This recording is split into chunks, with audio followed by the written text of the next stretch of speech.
তুমি কি আমার রাজকুমার? আমাকে বিয়ে করে ঘোড়ায় নিয়ে তুমি আমাকে তোমার বাড়িতে নিয়ে যাবে? হঠাৎ কারোর এমন কথা শুনে নীল পিছনে তাকিয়ে দেখে ছোট্ট একটা মেয়ে তাকে এমন কথা বলছে। তোমাকে এসব কথা কে বলল সোনা? আমার মা। তোমার মা? তোমার বয়স কত? 8 বছর।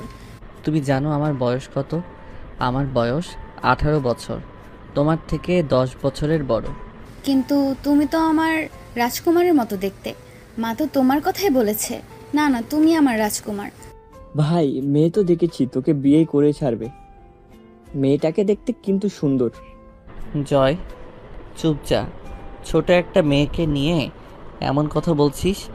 আর একটা কথা বলবি তো তোকে গ্রামে রেখে চলে যাব আমি। জয় নীলের কথা শুনে চুপ হয়ে রইল, কারণ নীলকে রেগে যেতে দেওয়া মানে নিজের পায়ে নিজেই কুড়াল মারা। আনিমা, তুমি এইখানে কি করছো? যাও, তোমার ক্লাস শুরু হবে। বাবা দেখো না, আমার রাজকুমার চলে এসেছে, আমাকে নিয়ে চলে যাবে। এইসব কি বলছো আনিমা?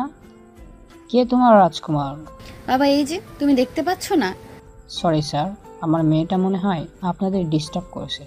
বড় স্যার হঠাৎ করে বলল আপনারা আসবেন স্কুলটা দেখতে। জি, এটা আপনার মেয়ে? হ্যাঁ স্যার। অনি, যাও তোমার ক্লাসরুমে যাও। আমি ক্লাসে যাব, কিন্তু রাজকুমার তুমি আমাকে ছেড়ে যেও না। ঠিক আছে, আমি যাওয়ার সময় তোমার সাথে দেখা করে যাব। অনেক খুশি মনে নিজের ক্লাসরুমে চলে গেল। আর অন্যদিকে নীল, জয় এদের দুজনকে শাওন হাসান পুরো স্কুল ঘুরে দেখাতে লাগলো। এই স্কুলটা মূলত সাখত পরিবারের প্রতিষ্ঠাতা, আর এই স্কুলের প্রিন্সিপাল হিসেবে আছেন শাওন হাসান। শাওন হাসানের একমাত্র মেয়ে নীলিমা হাসান অনি, বয়স 8 বছর, ভীষণ দুষ্টু, সেই সাথে ভীষণ চঞ্চল।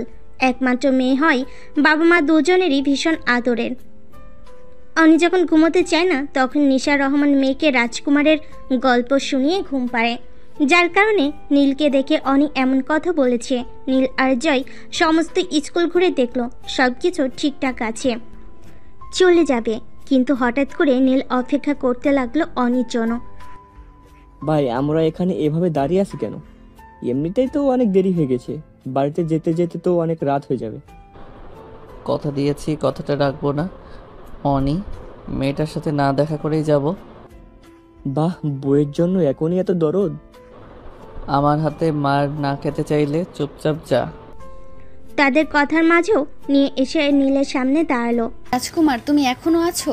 আমি তো মনে করেছি আমাকে ছেড়ে তুমি চলে গেছো। তুমি আমাকে ছেড়ে যাবে না তো? না, চলো আমরা ঘুরে আসি। তার তিনজনে অনেক ঘোরাঘুরি করলো। নীল, জয় দুজনে অনেক অনেক কিছু কিনে দিল। অনেকে বাড়িতে পৌঁছে দিতে গেল। স্যার, ভিতরে আসলেন না? আঙ্কেল, স্যার বলবেন না। আপনি আমার বাবার বয়সী। সময় নেই হাতে, অন্য এক সময় কোনো দিন আসবো। রাজকুমার তুমি কোথায় যাবে? আমাকে নিয়ে যাবে না? আবার যখন আসবো তখন তোমাকে নিয়ে যাব। না না, আমি এক্ষুনি যাব তোমার সাথে। তুমি আমাকে নিয়ে চলো রাজকুমার, প্লিজ, আমাকে ছেড়ে যেও না। নীল আর জয় গাড়িতে উঠে বসলো। অনির কান্না যেন নীলের বুকে এসে বিঁধল। শাওন হাসান মেয়েকে ধরে বাড়ির ভিতরে নিয়ে গেল। অনি হাত পা সরিয়ে চিটিয়ে কান্না করছে, সে নীলের কাছে যাবে। ছোট মেয়েটার জন্য খারাপ লাগছে ভাই, কেমন করে কান্না করছে। ইনশাল্লাহ ওর সাথে আবার আমাদের দেখা হবে। জয়ের কথা শুনে নীল কিছুই বলল না, চুপচাপ গাড়ির দিকে হেলান দিয়ে চোখ বন্ধ করে বসে রইল। প্রায় রাত 10টায় সাখত ভিলায় তাদের গাড়ি প্রবেশ করলো ড্রয়িং রুমে। কিরে জয়, তোদের আসতে এত দেরি হলো কেন? বড় মা, তোমার বৌমা খুঁজে পেয়েছি, সেজন্য আসতে একটু দেরি হলো। কি বলো, আমার ভাবি খুঁজে পেয়েছো? কোথায় ভাইয়া? হ্যাঁ, তোর ভাবি তো তোর থেকেও ছোট রে। কত ছোট ভাইয়া? জয়, আর একটা কথা বলতে তো তোকে আমি আছাড় মারবো, তা না হলে তোকে আমি ছাদ থেকে ফেলে দিব। আরে কি হয়েছে বলবি তো তোরা? না মম, কিছুই হয়নি, চিন্তা করার কোনো দরকার নেই। বলে কটকট করে নিজের রুমে চলে গেল নীল। এই ইচ্ছে সাখত পরিবার, এই হচ্ছে সাখত পরিবার। নীলের বাবারা 3 ভাই, আসিফ সাখত, আরিফ সাখত, আরাব সাখওয়াত। আসিফ সাখতের স্ত্রী নীল সাখাওয়াত, তাদের 3 ছেলে মেয়ে, অনু শাখাওয়াত, নীল শাখাওয়াত, অলি শাখাওয়াত। নীলের নাম রাখা হয়েছে তার মায়ের নাম অনুসারে, যেহেতু একটাই মাত্র ছেলে সন্তান আরিফ শাখাওয়াত ও তার স্ত্রী রুমি শাখাওয়াত। তাদের এক ছেলে এক মেয়ে, জয় শাখাওয়াত ও জাইমা শাখাওয়াত। জয় আর নীল মাত্র 1 বছর ছোট বড়, যার কারণে তাদের মধ্যে বন্ধুত্বপূর্ণ সম্পর্ক। আরব শাখাওয়াতের স্ত্রী সাবিনা শাখাওয়াত, তাদের 2টি ছেলে সমুদ্র শাখাওয়াত ও সাগর শাখাওয়াত। দুজনেই যমজ। আরব শাখাওয়াত বাংলাদেশে থাকেন না, তিনি তার পরিবার নিয়ে লন্ডনে বসবাস করেন। বাদ দিতে তোরা, আজ বাদে ছেলেটা আবার লন্ডনে চলে যাবে। তোরা এভাবে জ্বালাস না ওকে। নীলের যাওয়ার কথা শুনে সকলের মন খারাপ হয়ে গেল। কেটে গেছে 10টা বছর। এই 10 বছরে পাল্টে গেছে অনেক কিছু। হজরত শাহজালাল বিমানবন্দরে লন্ডন থেকে আসা একটা বিমান ল্যান্ড করলো। এয়ারপোর্ট থেকে বেরিয়ে এলো এক সুদর্শন যুবক, সাথে 2 জন বডিগার্ড। 6 ফুটের কাছাকাছি লম্বা, জিম করা সুঠাম দেহ, গায়ের রং ধবধবে ফর্সা। সাধারণত এই ফর্সা মেয়েদের শরীরের রং হয়ে থাকে। এক দেখে যে কেউ বলবে ছেলেটি হয়তো বিদেশি দেশের কোনো নাগরিক। বিমানবন্দর থেকে বাহির হয়ে নীল জোরে একটা শ্বাস নিল। সেই চিরচেনা দেশের মাটির ঘ্রাণ। এই ঘ্রাণ কি আর ভিন দেশে পাওয়া যায়? ভাইয়া আমি এখানে। বলে জয় দৌড়ে গিয়ে নীলকে জড়িয়ে ধরল। কেমন আছিস? ভালো, তুই কেমন আছিস? ভালো। বাড়ির কেউ তো জানে না আজকে আমি এসেছি? না, কেউ জানে না। তুই যে আজকে আসবে সবাইকে গিয়ে চমকে দেব। গুড। বলে নীল গট গট পায়ে গাড়ির সামনে গিয়ে তাড়াতাড়ি ড্রাইভার দরজা খুলে দিল। একসাথে 5টি গাড়ি ছেড়ে দিল।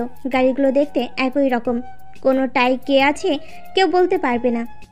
তোর গাড়ির মধ্যেও কাজ করতে হবে। বাংলাদেশে আসলে মাত্র, এখনই তোর এত কিছু চিন্তা কাজ?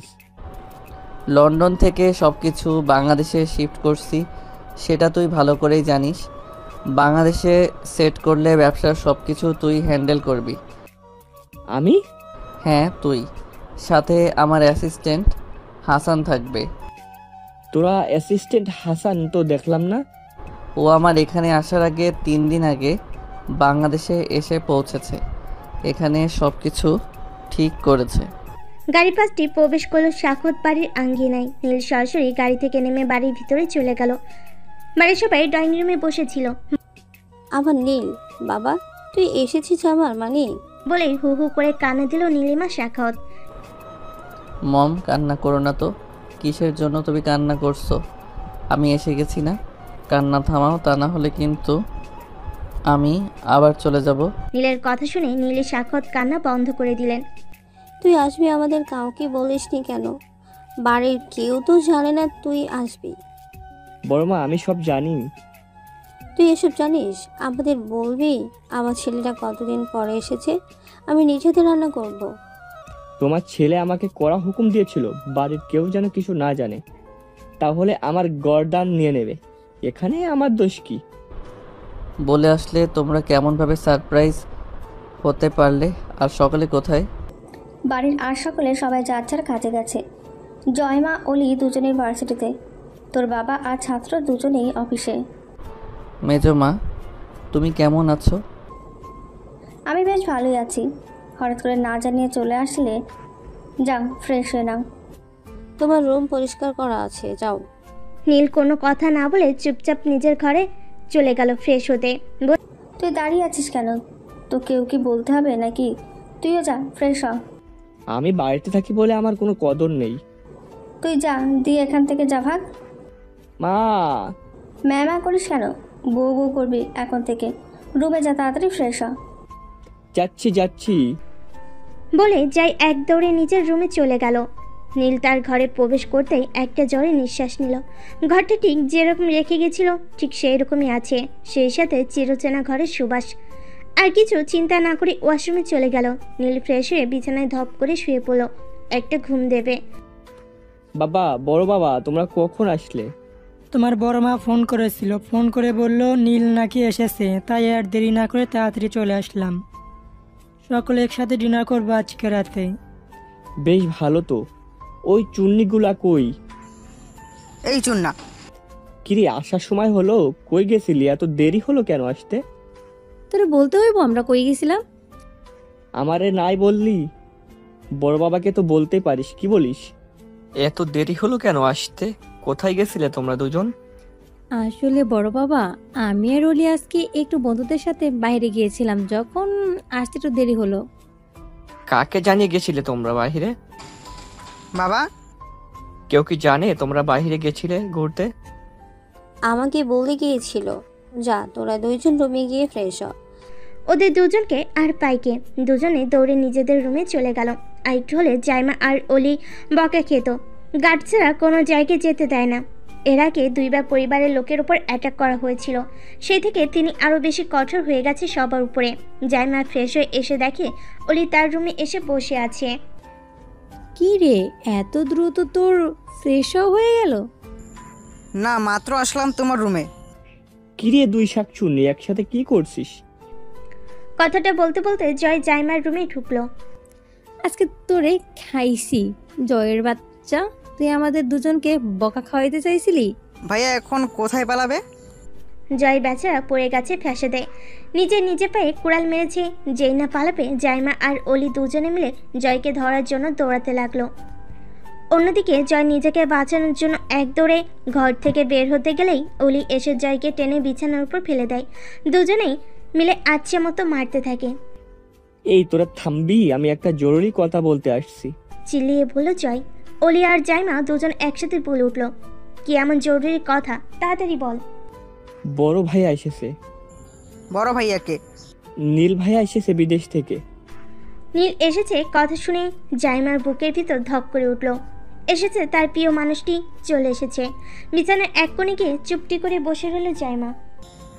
কি বললে জয় ভাইয়া? নীল ভাইয়া এসেছে? যাস না, ভাইয়া ঘুমে আছে, অনেক ক্লান্ত, এত দূর থেকে জার্নি করে এসেছে। এখন ভাই আর ঘুমটা ভাঙিয়ে দিস না, রাতে দেখা করিস। জয়ের কথা শুনে অলি দাঁড়িয়ে গেল, নিজের এক্সাইটমেন্ট দমিয়ে রাখলো। কিরে তোর আবার কি হলো? এভাবে থাম মেরে বসিয়ে রইলি কেন? জাইমাকে উদ্দেশ্য করে বলল জয়। জয়ের কথাই হুঁশ ফিরল জাইমার। কিছু হয়নি, কি হবে? কিছু না, যদি হয়ে থাকে তাহলে এভাবে থাম মেরে বসে আছিস কেন? না, কিছু হয়নি তো। জয় আর না ঘাটিয়ে দ্রুত রুম থেকে কেটে পড়লো। বলতে যায় না কখন আবার তার উপর আক্রমণ করে। এই ফাঁকে চলে যাবে ভালো তার। এবার আক্রমণ করলে তার পিটি আর থাকবে না। মম মম। কি হলো? এভাবে ডাকাডাকি করছিস কেন মাম্মাম করে? কানের পোকা তো মরে যাবে। ভাইয়া এসেছে বললি কেন? কি করে বলবো?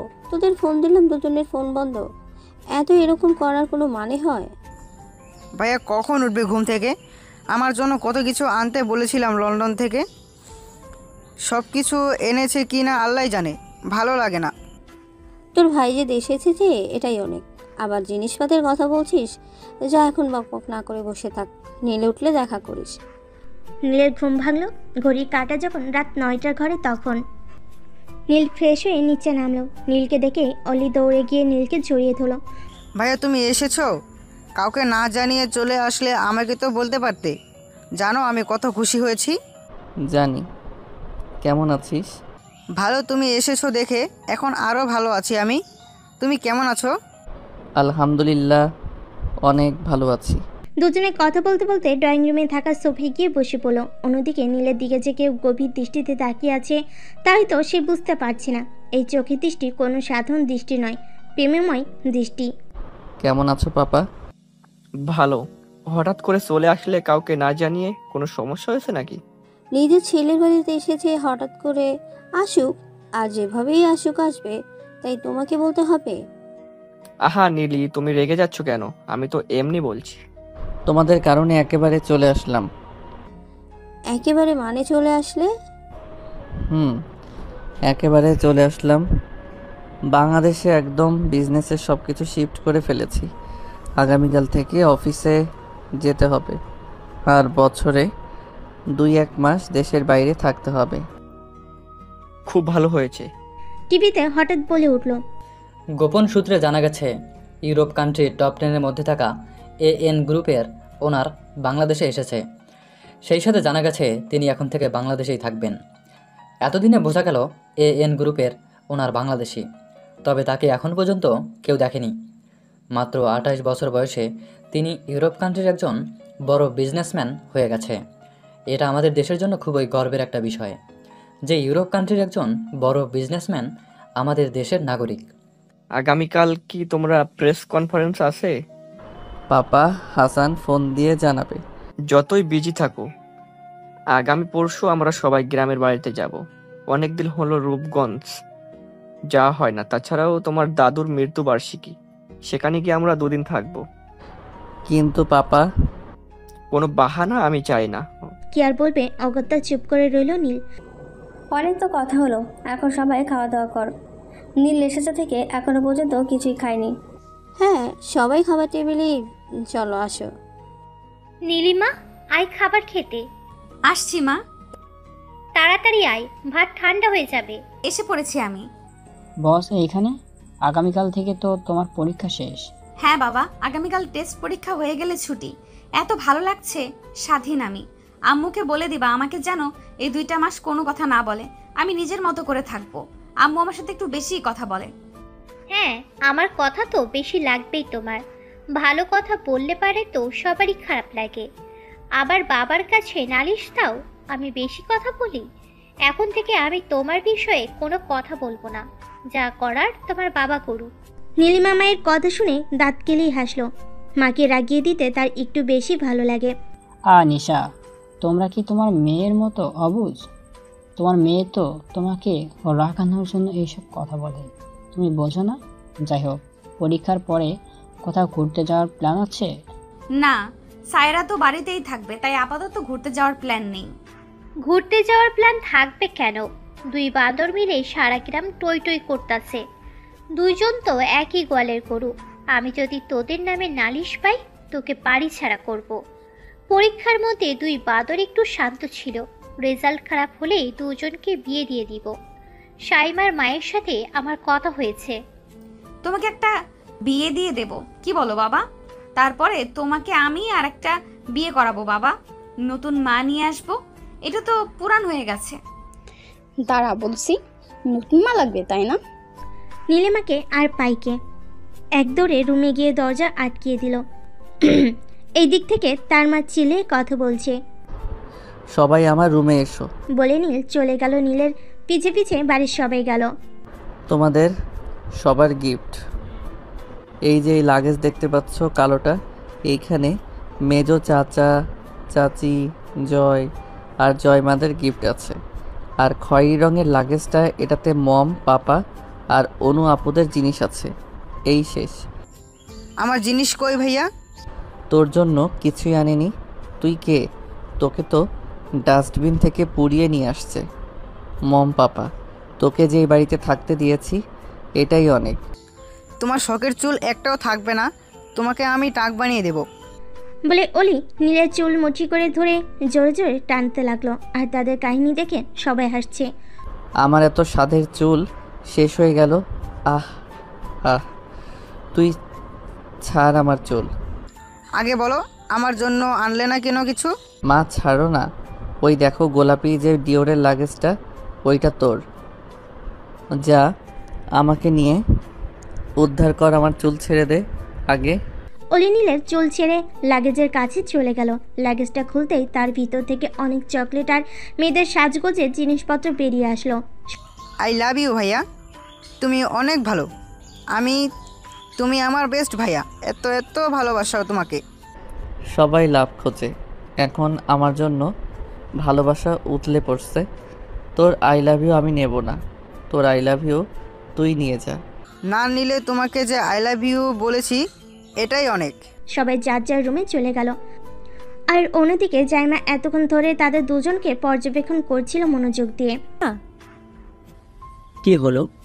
জাইমা আর অলি দুজনে ভার্সিটিতে যাবার জন্য বের হচ্ছিল। ঠিক তখনই জাইমা হাসানের সাথে ধাক্কা খায়। সরি, আসলে আমি দেখিনি। আরে হাসান ভাইয়া যে, কেমন আছেন? ভালো আছে ছোট আপু, তুমি কেমন আছো? এটা কি তোমার সাথে? এটা আমার মেজো চাচার মেয়ে হাসান ভাই। আসলে আমি দেখতে পাইনি, আবারও সরি বলছি। অসুবিধা নেই, এত বারবার সরি বলতে হবে না, দুজনেরই দোষ আছে, আমিও তো খেয়াল করিনি। বলে চলে যেতে হাসান কিছুক্ষণ তাদের যাওয়ার দিকে তাকিয়ে রইল। সেও বাড়ির ভিতরে প্রবেশ করলো। আসসালামু আলাইকুম আন্টি, কেমন আছেন? হাসান জি, ভালো। তুমি কখন আসলে? এই তো আসার উপরে আছি। স্যার কোথায়? তোমার স্যার তার রুমে সকালে নাস্তা করেছে। জি আন্টি। তাহলে নীলের রুমে যাও, দেখো নীল তার রুমেই আছে। হাসান রুমে যেতেই দেখে নীল রুমে নেই। হঠাৎ পেছন থেকে কেউ বলে উঠল, এই তো স্যার মাত্র আসলাম। আজকে তো মিটিং হওয়ার কথা ছিল সংবাদ মাধ্যমে। হ্যাঁ, তুমি যাও, আমি রেডি হয়ে আসছি। জি স্যার। স্যার, আপনি যে ইউরোপের টপ 10 ব্যবসায়ীদের মধ্যে একজন, এতে কি আপনার অহংকার হয় না? আমাদের দেশে দেখা যায় অনেক ব্যবসায়ী আছে যাদের একটু টাকা পয়সা হলে গরিবদের মানুষ মনে করে না। কে বলেছে আমি বড় ব্যবসায়ী? আমার থেকে অনেক বড় ব্যবসায়ী আছে। আর অহংকারে কথা বললেন, অহংকার হচ্ছে পতনের মন, সেটা আমরা সবাই জানি। আমাদের টাকার উপর হক আছে। এখন যারা গরিবদের মানুষ মনে করে না তারা তো বোকা। কেন স্যার? আপনি একবার ভেবে দেখুন, আমরা যারা ব্যবসায়ী আছি, ভালো একটা পজিশনে আছি, আমাদের প্রত্যেক মুসলিমদের কিন্তু বছরের একটা সময় নির্দিষ্ট পরিমাণ জাকাত দিতে হয়। এখন সেই জাকাত যদি গরিবেরাও বলে যে আমরা নেব না, তাহলে আমাদের মতো লোকের কি হবে? আমরা তাদের কাছে ঋণী, তারা আমাদের কাছে ঋণী না। তাই মনে করি আমাদের থেকে তাদের প্রভাবটা বেশি। আপনার চিন্তাধারা দেখে আমরা শিহরিত স্যার।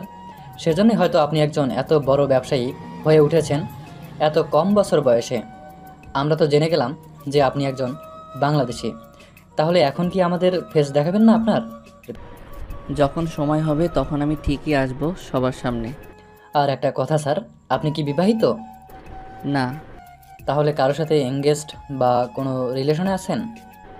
আমি আমার পার্সোনাল ব্যাপারে বলতে ইচ্ছুক নই। যখন প্রয়োজন হবে আপনারা সবাই সব কিছু জানতে পারবেন।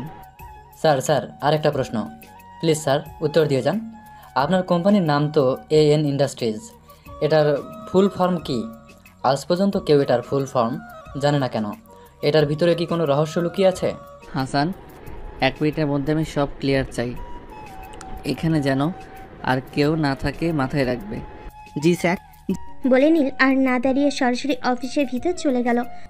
আজকে থেকে সম্পূর্ণ পরীক্ষা শেষ, ঘুমাবো আর ঘুমাবো, কি যে আনন্দ লাগছে। আমার তো এই পড়াশোনা ভালোই লাগে না। অনেক জোর বাচ্চা বেঁচে গেছি বোন। ভাবছি বিয়ে শাদী করে নিব, তারপর পড়াশোনা লাগবে না, শুধু জামাইয়ের সাথে প্রেম করব, ছুটিয়ে সংসার করব। সংসার করাও ঝামেলা রে, পড়াশোনাও ঝামেলা। তাহলে কি করব বল? মনটায় চাই শুধু খাই, ঘুমাই আর সারাদিন ঘুরি। হ্যাঁ, সেই জন্যই তো তুমি ক্লাসের ফার্স্ট গার্ল।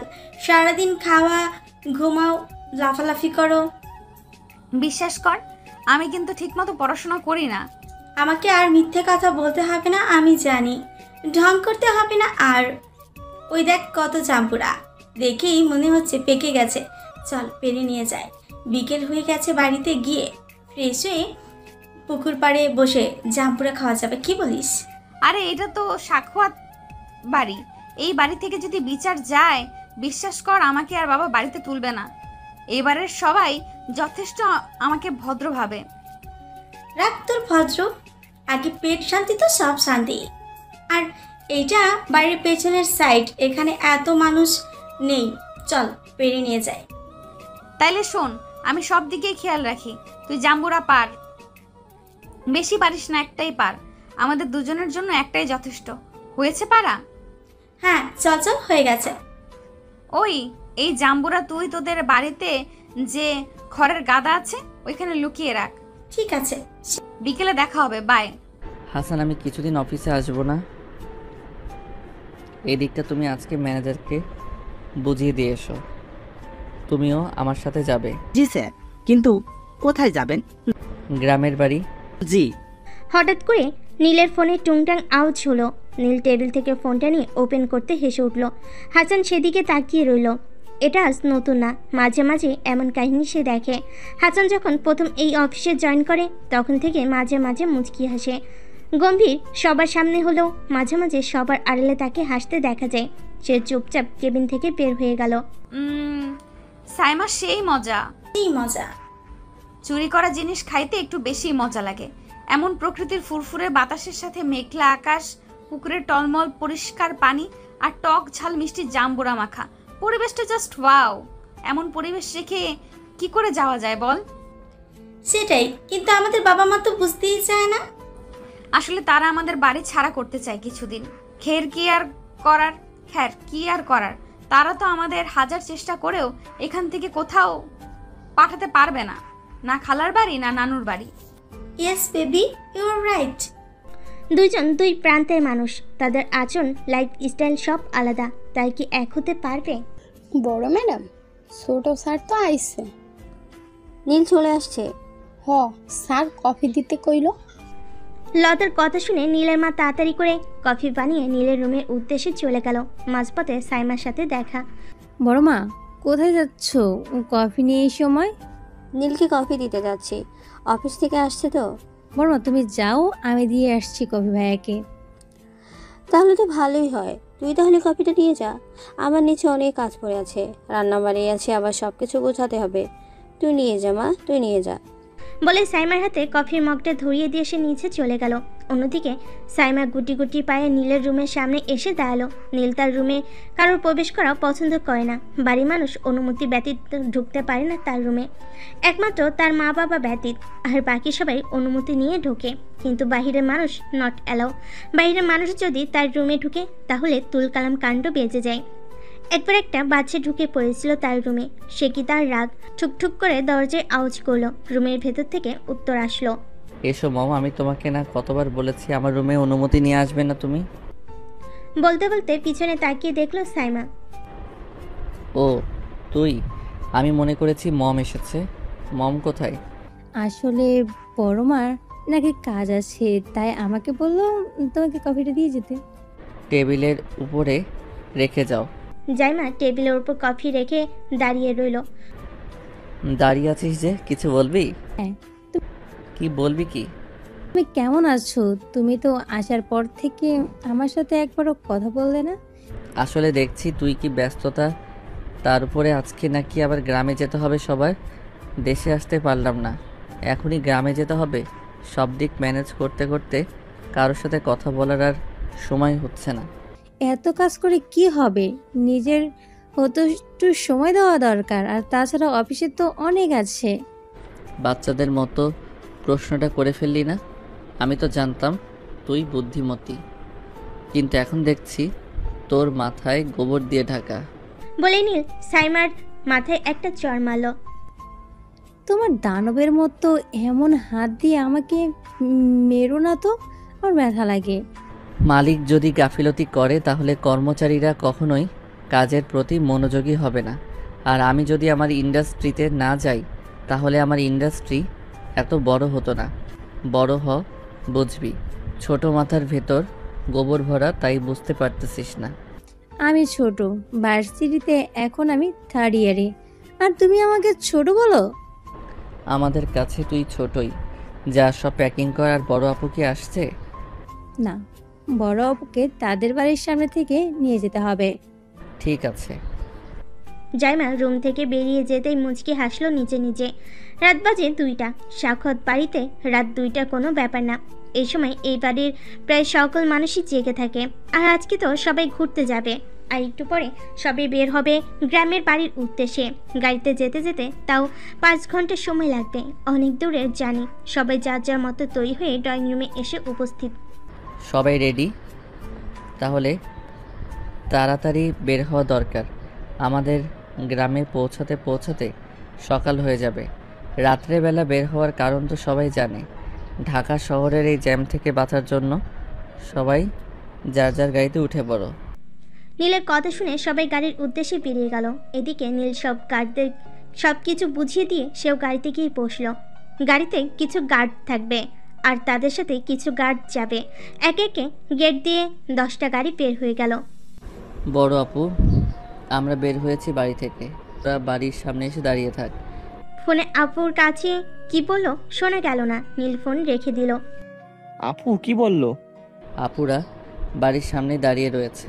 কিছুক্ষণের মধ্যেই ওরা একটা বড় বাড়ির সামনে এসে থামলো। দরজা খুলে দিতে সবাই গাড়িতে উঠে পড়ল। আর কেউ আসবে না আপু? না শালাবাবু, বাবা মা আসবে না। মা একটু অসুস্থ, তাই বাবা মাকে ছেড়ে আসবে না। কে দেখে রিতাস মামু বলে তারপর ঝাঁপিয়ে পড়ল। ধীরে, ব্যথা পাবে ও। ওর মামু থাকতে ওকে কখনো ব্যথা পেতে দেবে না। আমি বুঝি না ভাই, এই ছেলে তোর প্রতি এত পাগল হলো কেমন করে? কোনোদিন সামনাসামনিও তো দেখিনি, তাই তোর জন্য এত পাগল? তুই যদি বাংলাদেশে থাকতি তখন তো মনে হয় এ সব সময় তোর কাছেই থাকতো। অনুর কথা শুনে নীল মুচকি হাসলো। অনু সাখাওয়াত হচ্ছে নীলের বড় বোন। ও অনু নীলের খুব বেশি বড় না হয়, তারা দুজন দুজনকেই তুই বলে সম্বোধন করে। অনুর বিয়ে হয়ে গেছে সুজনের সাথে, তার একমাত্র ছেলে রিশাদ। আর রিশাদ তার মামা বলতে পাগল। নিস্তব্ধ রাস্তায় পরপর 10টি গাড়ির আওয়াজ তুলে চলে যাচ্ছে সম্পূর্ণ নীরবতা ভেঙে দিয়ে। গাড়িতে সবাই ঘুমিয়ে আছে, শুধুমাত্র জেগে আছে। রাতের নিস্তব্ধ প্রহর অনুভব করছে। রাস্তায় চলতে চলতে নীল হঠাৎ আজানের শব্দ শুনতে পেল। ভোর হচ্ছে, চারিদিকে হালকা আবছে আলো ফুটতে শুরু করেছে। বাতাসে একটা সতেজ সুন্দর গন্ধ প্রবাহ হচ্ছে, যা মনকে সতেজ করে দেয়। গ্রামের ভিতরে গাড়ি প্রবেশ করতে নীল জানালা খুলে দিল। সাথে সাথে ঠান্ডা বাতাস তার সমস্ত শরীর ছুঁয়ে দিল। আচ্ছা না, এই গ্রামটা কি সুন্দর লাগছে। দুপাশে সরিষার ক্ষেত আর মাঝখান দিয়ে সরু রাস্তা। প্রকৃতি দেখতে দূরে যেতে হবে কেন? আমাদের আশেপাশে তার থেকে সুন্দর দৃশ্য আছে, কিন্তু আমরা উপভোগ করতে পারি না। এই ভোরবেলায় গ্রামের মানুষ হাতে লাঙ্গল নিয়ে মাঠে আসতে শুরু করেছে জীবিকার তাগিদে। সবাই এতগুলো গাড়ির দিকে তাকিয়ে আছে। গ্রাম দেখতে দেখতে নীল বুঝতেই পারেনি কখন তারা এসে পৌঁছেছে। স্যার, আমরা পৌঁছে গেছি। ও গাড়ি থেকে নামতে দেখলো তার দাদামণি গেটে দাঁড়িয়ে আছে। আমার দাদুভাই এসেছে। কতদিন পর আমার দাদুভাইকে দেখলাম। এই বুড়িটাকে তো ভুলেই গেছো। আমার সুইট কিউট বড় বউকে কি আমি ভুলে যেতে পারি? শুধু ব্যস্ততায় আসতে পারি না। তাদের কথার মাঝে এক একে সব এসে দাদিকে সালাম দিল। অনেক রাস্তা তোমরা এসেছো, যাও গিয়ে ফ্রেশ হয়ে রেস্ট নাও, তারপরে কথা হবে সবার সাথে। আর কোনো কথা বাড়লো না। সবাই যার যার জন্য বরাদ্দকৃত রুমে চলে গেল। জানি করে আসলেই সবাই ক্লান্ত হয়। কি হলো, তাড়াতাড়ি কর। আরে হাতের নাগালে পাচ্ছি না তো। গতকাল দেখলাম যে জামরুলগুলো নিচেই আছে। কে জানে এই মালিক কাকা আবার জামরুল পারবে। এতক্ষণ নিচে থাকলে তো কখন জামরুল পাড়া হয়ে যেত। একটা লাঠি হলেই এতক্ষণে চুপ সাফ করে দিতাম। আমি তোকে বললাম যে একটা লাঠি নিয়ে আয়, তুই বললি না? নিচেই আছে, হাত দিয়েই পারতে পারবো জামরুল। দাঁড়া, দেখি আশেপাশে কোনো লাঠি আছে নাকি। যা তাড়াতাড়ি, অনেক দেরি হয়ে গেছে। দেখ সূর্য উঠে গেছে, এখন আস্তে আস্তে সবাই দেখতে যাতায়াত করবে। তাড়াতাড়ি কর, না হলে ধরা খাবো। যাইতেছে। সাইমা জামরুলের থোকা ধরেছে, আর লাঠি আনতে যেতে হবে না? হঠাৎ করে এত লম্বা হয়ে গেলাম কিভাবে? নীলিমা নিজের দিকে তাকাতে দেখলো সে কারোর কোলে উঠে বসে আছে। জোরে চিৎকার দেওয়ার সাথে সাথে নীল তাকে কোল থেকে ধপাস করে নিচে নামিয়ে দিল। আর একটু হলে নীলিমা পড়ে যেত। নীল গম্ভীর কণ্ঠে বলে উঠল, চুরি করা অন্যায় সেটা জানো না? না মানে আসলে। না মানে আসলে কি? এদিক ওদিক কি দেখছো? তোমার সঙ্গী নেই, সে চলে গেছে। মানে সে তোমাকে রেখেই চলে গেছে। নীলিমাকে আর পাইকে নীলকে আর কোনো কথা বলার সুযোগ না দিয়ে এক দৌড়ে পগার পায়। নীল আশ্চর্য হয়ে নীলিমার যাওয়ার দিকে তাকিয়ে রইল। সবাই যখন ঘুমিয়ে ব্যস্ত, তার কিছুতেই ঘুম আসছিল না, তাই হাঁটার জন্য একটু বের হয়েছিল মাইন্ড ফ্রেশ করার জন্য। সাথেই সুন্দর সকালটা মিস করতে চায়নি। হাঁটতে হাঁটতে বাড়ির পিছন সাইডে আসতে দেখলো একটা মেয়ে এদিক ওদিক কি যেন খোঁজাখুঁজি করছে। হঠাৎ নীলকে দেখে মেয়েটা ঘাবড়ে গেল। নীল কিছু বলতে নিলেই তাড়াতাড়ি করে হেঁটে সেখান থেকে চলে গেল। সে কিছু না বুঝতে পেরে আবার হাঁটাতে হলো অন্য সাইডে। আসতে দেখতে পেল একটা মেয়ে জামরুল পাড়ার চেষ্টা করছে। সে যা বোঝার বুঝে গেল, এই দুই মেয়ে নিশ্চিত চুরি করতে এসেছে জামরুল। কিছু না বলে মেয়েটাকে সাহায্য করলো জামরুল পাড়ার জন্য। তারপরে উপরের কাহিনী কিছু একটা ভেবে হাঁটতে হাঁটতে নীল আবার চলে গেল বাড়ির উদ্দেশ্যে। ওই নীলিমা, আমি এখানে। এই বেডি, তুই আমাকে বাঘের খাঁচায় রেখে চলে এলি কেন? কোথায় চলে গেছি? আমি তো তোর জন্য এখানে দাঁড়িয়ে আছি। সেটা তো দেখতেই পাচ্ছি, সুন্দর করে চলে এসেছে আমাকে না নিয়ে। এখন যদি এই বেটা আমার নামে নালিশ দেয় বাড়িতে, তখন কি হবে? 1 মিনিট দাঁড়া, এই ছেলেটাকে তো আমরা আগে কখনো গ্রামে দেখিনি, সেই হিসেবে আমাদের বাড়ি চেনারও কথা না। তুই কি চিনিস? সত্যিই তো, আমিও তো কখনো দেখিনি ছেলেটাকে। নতুন এসেছে নাকি আমাদের গ্রামে? তবুও তো দেখা হলে আমাদের চিনে ফেলবে। বাড়ি না চিনলে যদি রাস্তায় কখনো দেখা হয়, তখন যদি ধরে ফেলে, তখন কি হবে? এখন না হয় আমি দৌড়ে পালিয়ে এসেছি, বারবার যে পালাতে পারবো তার কোনো মানে আছে? সেই চিন্তা পরে করা যাবে, আগে চিন্তা কর এই ছেলে কোথা থেকে আসলো। ছেলেটাকে দেখতে কিন্তু সেই হ্যান্ডসাম, বাড়ি দেখেছিস? ছি, তুই একটা মেয়ে হয়ে এভাবে বলছিস একটা ছেলের ব্যাপারে? লজ্জা থাকা দরকার। আমি এত কিছু খেয়াল করিনি। যাই বলি, ছেলেটা হেব্বি রাগী। কেমন করে গম্ভীর কণ্ঠে বলল, চকলেট পায়। আমার তো হেব্বি লেগেছে ছেলেটাকে। তোর ছেলেদের নিয়ে টিস করার অভ্যাস আর গেল না। তোর চোখে তো সব ছেলেই সুন্দর। আর কয়জনকে তোর ভালো লাগবে বল? তোর মন নাকি সমুদ্র? কয়জনকে জায়গা দিস বলিস তো? যাকে দেখিস তাকেই পছন্দ করিস? শোন, এইটা আমার 53 নম্বর ক্রাশ, তাই বেশি কথা বলবি না। দোয়া কর দুলাভাই হয় জানি। কয়েকজনকে যে তুই আমার দুলাভাই বানালি? তোর ক্রাশ খাওয়া সব মানুষ বিবাহিত হয়, বলা তো যায় না এই ছেলে অবিবাহিত। এইভাবে তুই আমার মনটা ভেঙে দিতে পারলি? ঢং বাদ দিয়ে চল এখন বাড়িতে। আম্মা খুঁজে না পাইলে বকা দিবেনি, তখন বুঝিস ছাটার বাড়ি কাকে বলে। জামরুলকে পেরেছিস? জামরুল নিয়ে দৌড় দিয়েছে। এমনিও চুরি করা দেখেছে, অমনিও চুরি করা দেখেছে। তাহলে জামরুল রেখে কেন দৌড় দেব? শাবাশ। কিরে, সকাল সকাল কোথায় গিয়েছিলি? এই তো আম্মা, একটু বাইরে বেড়াতে গেছিলাম।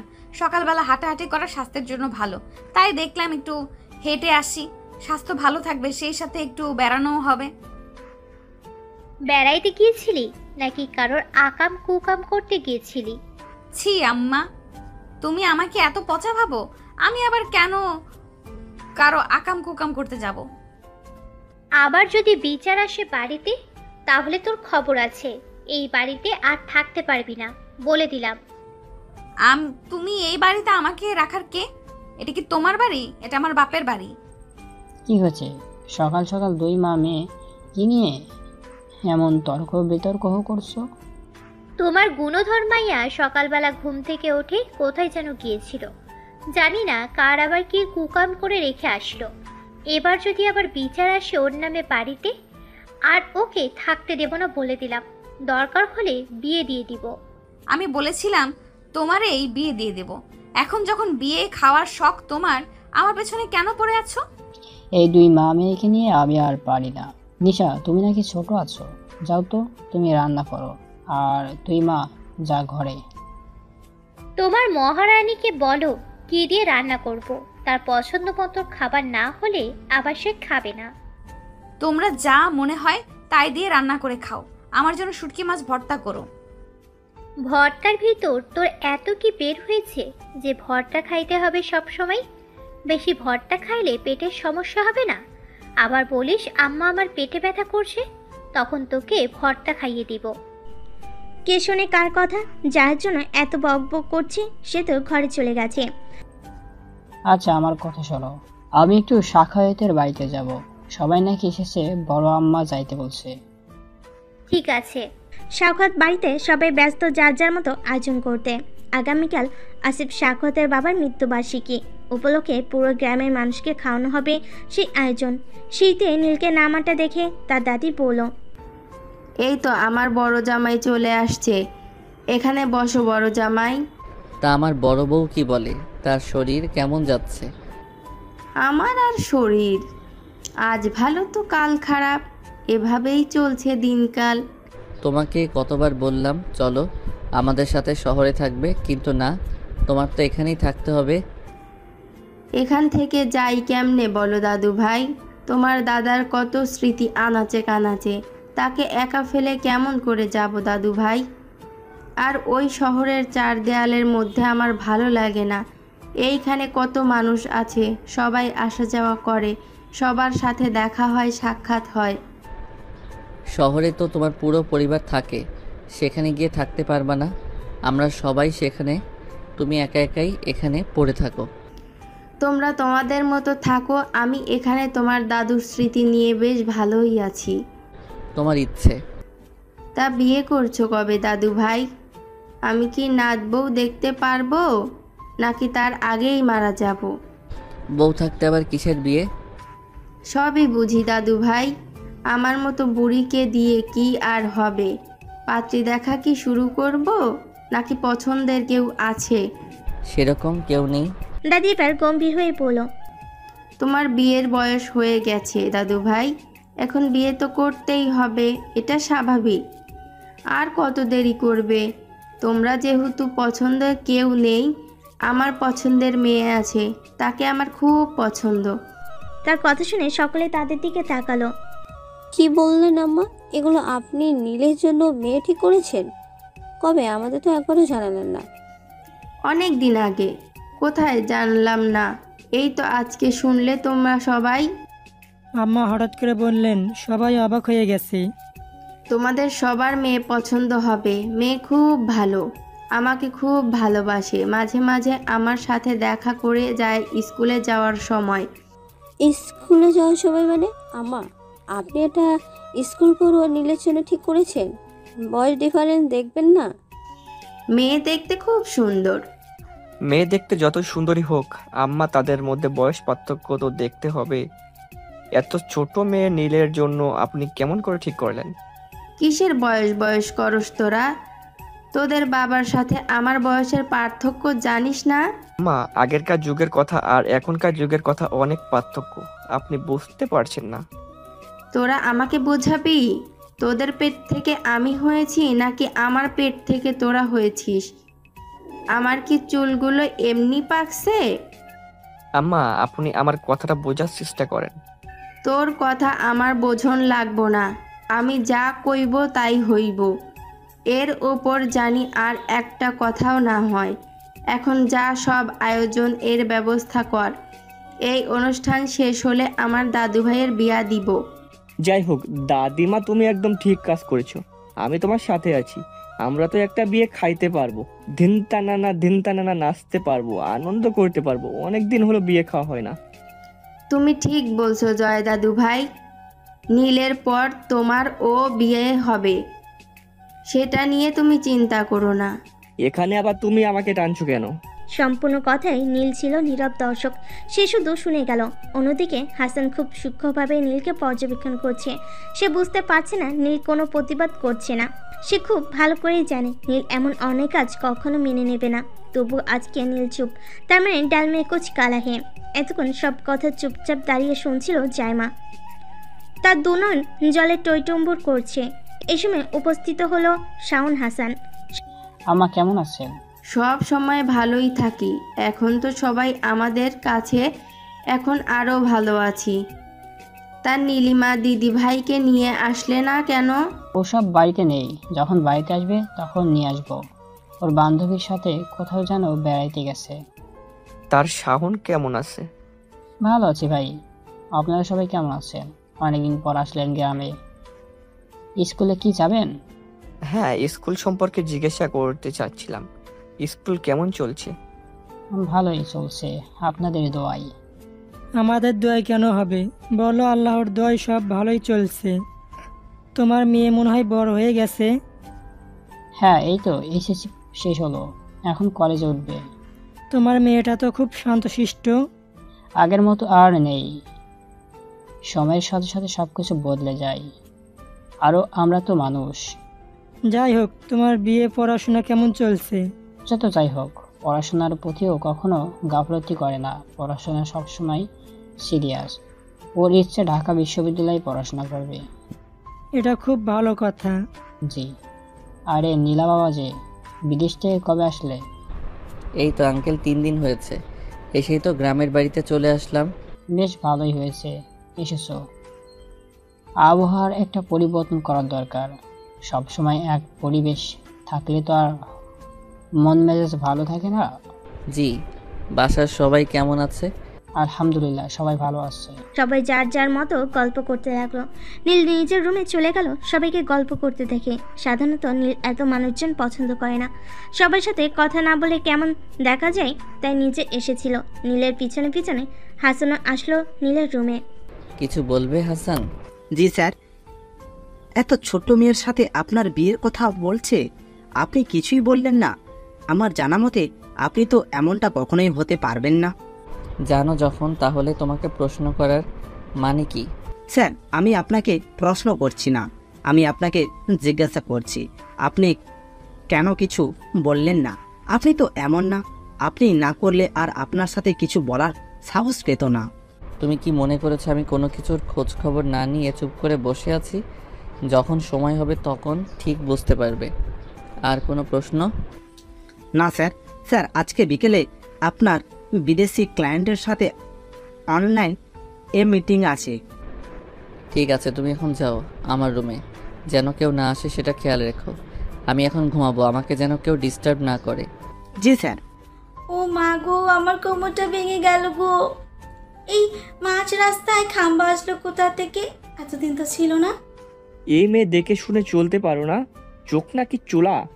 চোখে দেখতে অসুবিধা হলে চশমা কিনে পড়ো। এই বেটাই, একে তোমার রাস্তায় খাম্বার মতো দাঁড়িয়ে রয়েছেন। বলছি যে এইটা আপনার শরীর নাকি লোহার খাম্বা? নিজের দোষ, সেই দোষ আমার ঘাড়ে চাপানোর চেষ্টা করছেন। তার উপর আবার আমাকেই বলছেন চশমা ব্যবহার করতে। আমি অন্ধ? চোখ দিয়ে ভালো রাস্তা এক সাইড দাঁড়িয়ে আছি, আর তুমি আমার সাথে ধাক্কা খেয়েছো। আমি তোমাকে ধাক্কা দেইনি। এই বেটা, ভুল আপনার। আপনি কেন গরুর মতো লম্বা হয়েছেন? সরি, তাল গাছের মতো লম্বা হয়েছে। এই মেয়ে মুখ সামলে কথা বলো।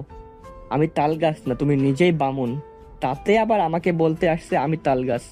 এক মিনিট, আমার মতো এত হ্যান্ডসাম ছেলে দেখে লোভ সামলাতে পারো না, তাই না? তাই ইচ্ছে করে আমাকে ধাক্কা দিয়েছো যেন আমার সাথে কথা বলতে পারো এর মাধ্যমে। নিজেরই কি নায়ক ভাবেন যে আপনারে আমি ইচ্ছে করে ধাক্কা দিতে যাব? তাল গাছ কোথাকার খাম্বার মতো দাঁড়িয়ে আছেন কেন? সামনে থেকে সরেন। হোয়াট? সাইমা জয়কে ধাক্কা দিয়ে সরিয়ে চলে গেল। জয় একা একা গ্রামে ঘুরতে বের হয়েছিল। সে রাস্তা দিয়ে হাঁটতে হাঁটতে হঠাৎ দেখলো কিছু রাজা একসাথে দল বেঁধে পানিতে ভাসছে, সেই সাথে শাপলা ফুলগুলো খাচ্ছে। অপরূপ দৃশ্য, তাই সে ফোন বের করে ছবি তুলছিল। হঠাৎ কেউ এসে তার সাথে ধাক্কা খেলো। তাকিয়ে দেখলো এক রমণী। হয়তো দোষটা জয়েরই আছে, কিন্তু সে মানতে নারাজ। দুজনেই মানতে নারাজ, তাই তো ঝগড়া। কিরে, রেগে এমন বুম হয়ে আছিস কেন? আর বলিস না, রাস্তায় একটা তাল গাছের সাথে ধাক্কা খেয়েছিলাম। তাল গাছের সাথে ধাক্কা খেয়েছিস রাস্তায়? আবার তাল গাছ কোথা থেকে আসলো? আরে, এই তাল গাছ সেই তাল গাছ না, মানুষ তাল গাছ। ইয়া লম্বা একটা ছেলে। আমি হেঁটে হেঁটে আসছিলাম তোদের বাড়িতে। হুট করে রাস্তার মাঝখানে কোথা থেকে উদয় হলো এই ছেলেটা আল্লাহ জানে। ধাক্কা খেয়ে পড়ে গিয়েছি। দেখ, মাজাও ব্যথা পেয়েছে। সকালের ওই লম্বা করে ছেলেটা নাকি?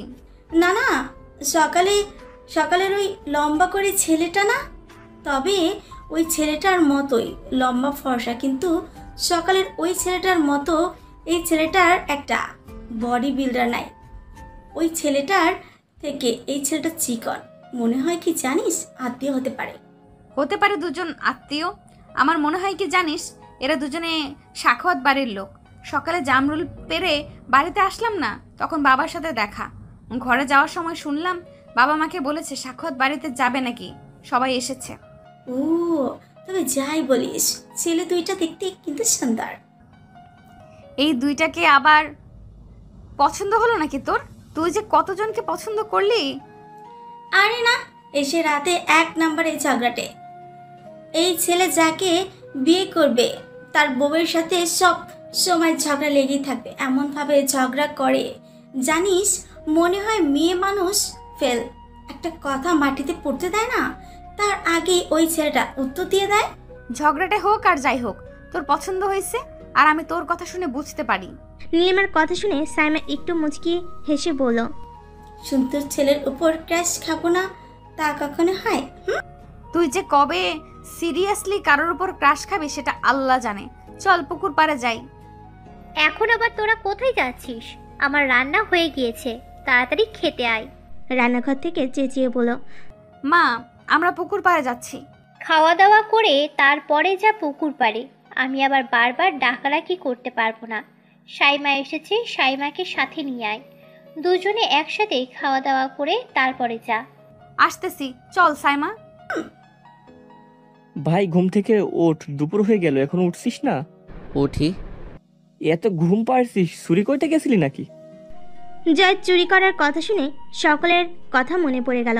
তুই যা, আমি ফ্রেশ হয়ে আসছি। আয় তাড়াতাড়ি। বলছি যে সবাইকে কি বলছি? আমাদের গ্রাম, আমাদের আশেপাশের 2 গ্রাম সবাইকে বলা হয়ে গেছে। সাউন্ডরে আলাদাভাবে দাওয়াত বলিস।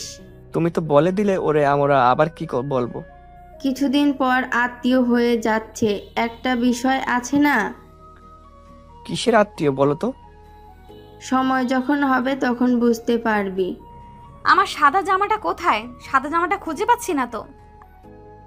গতকাল থেকে বলছি কি পরে যাবি সেটা ঠিক করে রাখ, আর এখন বলতেছিস আমায় সাদা জামা কোথায়? ভালো করে খুঁজে দেখ, আলমারির ভিতরে আছে হয়তো। আমি কি অনুষ্ঠান বাড়িতে যাচ্ছি যে আগে থেকেই প্রিপারেশন করে রাখবো সব কিছু? যাচ্ছি তো মরা বাড়িতে। আমি কি একবারও বলেছি যে সাজুগুজু করে যা? বেশি বুঝোস? আমি বলেছি যে জামাটা পরে যাবে সেই জামাটা বাহিরে রাখ। আচ্ছা নাও, তোমার দোষ না আমার দোষ। এখন দয়া করে খুঁজে দিন, আমি জামা পাচ্ছি না। তা পাবি কেন তুই? বাপ বেটি তো কানা। আমি যদি পাই আলমারির ভিতর তাহলে তোর খবর আছে। সত্যি বলছি, আমি পুরো আলমারি খুঁজেছি, পাইনি। আচ্ছা সরি, এখান থেকে দেখেছিস? আলমারি খোলার সাথে সাথে দেখলো সামনেই সাদা জামাটা। এটা কি? না মানে আমি তো ফাজলামি, একটু আগে আলমারির ভেতরে তো জামাটা ছিল না। জামাটা কোথা থেকে চলে আসলো আমি নিশ্চিত ভূত এসে দিয়ে গেছে। ঢং বাদ দিয়ে তাড়াতাড়ি তৈরি হয়ে নে। হাসান, সব কিছু ঠিকঠাক আছে তো?